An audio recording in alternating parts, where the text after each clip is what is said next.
ته په شپېته کاله په خبره نه شوې پوه ژر ژر ډوډۍ نه خورې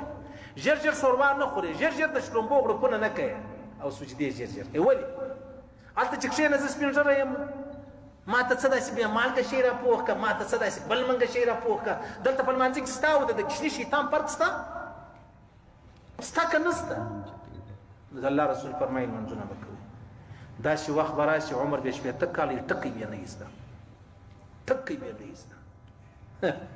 زما زه دومره ډېر نمازیان لرم کله کله سهار جومات ورکوم زه په سلام ګرځېدو یم هلته سپین ږیري پر سنتو ولاړ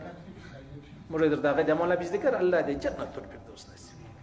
هغه ویلې ول څوک چې د کوهي پر غاړه ولاړې مو ورته وایي چې ورلکېږي ورپسې ورپورې وه ټیم نسته ورپسې ورپورې وه ته دونه بې عقل یې دونه بې وقوفه یې دونه خدای او رسول نه غواړې زده کړه نه غواړې ډاکټر لره ورشې یوه پته ګولۍ درکوي اته واره پوښتنه ځینې کوي څه رقم یې وخورمه څونه وخورمه ډوډۍ مخکې وخورمه ډوډۍ باندې وخورم ناشتې مخکې وخورمه د ناشتې بعد او دلته چې پر مانځه باندې راشي د ډېره خیاله له ما پوښتنه نه کوي ولې ستا په خیال خو زه په 3000 روپۍ مزدور ښکارم د مزدوره څخه خلک پوښتنې نه کوي انا بیا خو نو در معلومیږي هو لمنځونه به سم کوو سم لمنځونه وکړئ سم دا رکوع سجدې دا د منافق سړي لمونځ دی کله کله سپین ږیري ووینم دلته ما بلې سپین ږیری ویل زړه مې پر وسوځل شو پر الله مې زړه وسوځل شو الله مال دا به وایي ما د خدای یو حق ما وراده کړي ورکړي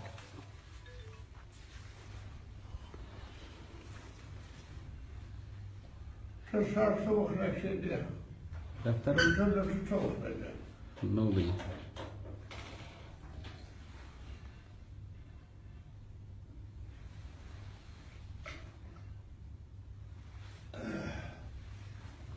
بیا وختي راځې بیا وختي راځې واه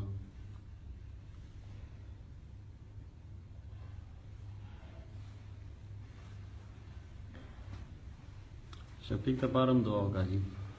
ها شفیق ته پارم دعا وکړه